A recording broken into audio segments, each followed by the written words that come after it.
Para un tiempo como este y situaciones del presente, momentos de reflexión con el evangelista internacional Julio Delgado. Julio Delgado. Que trae vida a mis huesos. Dios te bendiga.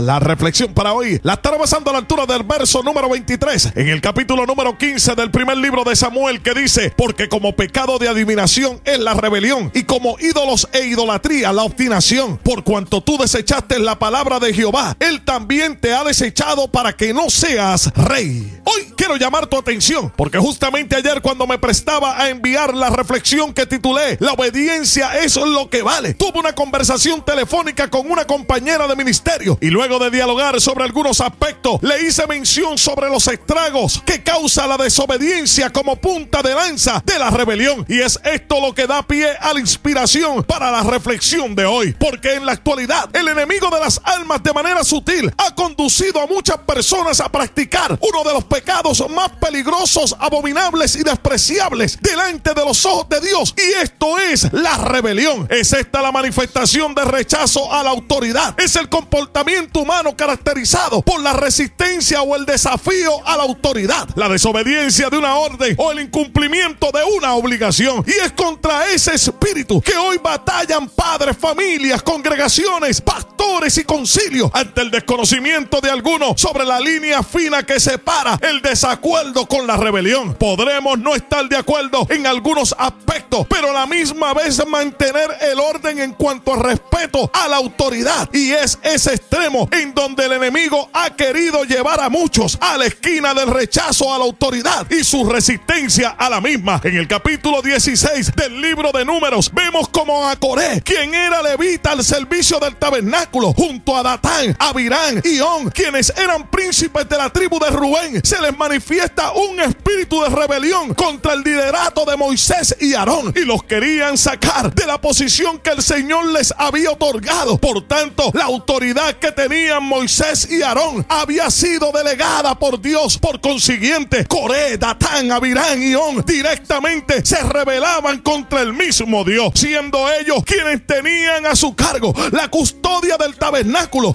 pero acusaban a Moisés de ser un líder autoritario que se enseñoreaba de ellos, cuando apenas este era guía y líder, no por su propia voluntad, sino porque el mismo Dios lo había escogido. En el verso 23 del capítulo 15 del primer libro de Samuel, vemos como Samuel encara a Saúl por su desobediencia y le dice: porque como pecado de adivinación es la rebelión, y como ídolos e idolatría la obstinación. Por cuanto tú desechaste la palabra de Jehová, él también te ha desechado para que no seas rey. A Saúl no le importó honrar a Dios, sino hacer su propia voluntad, porque solo le interesaba una cosa: ser reconocido delante de los hombres. Por tanto le dijo a Samuel: yo he pecado, pues he quebrantado el mandamiento de Jehová y tus palabras, porque temía al pueblo y consentía la voz de ellos. Perdona pues ahora mi pecado y vuelve conmigo para que adore a Jehová. Hombre de Dios que me escuchas,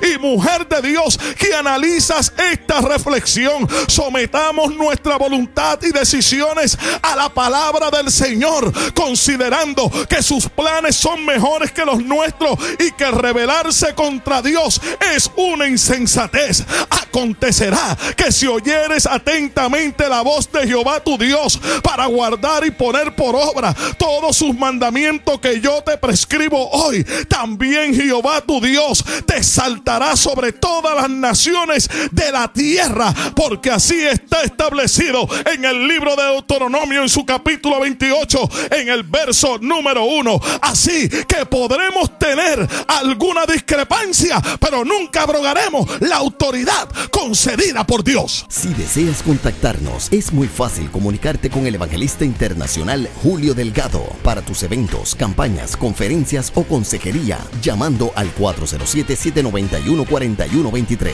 o visitando el www.juliodelgado.org. Gracias por permitirnos ser de bendición a tu vida.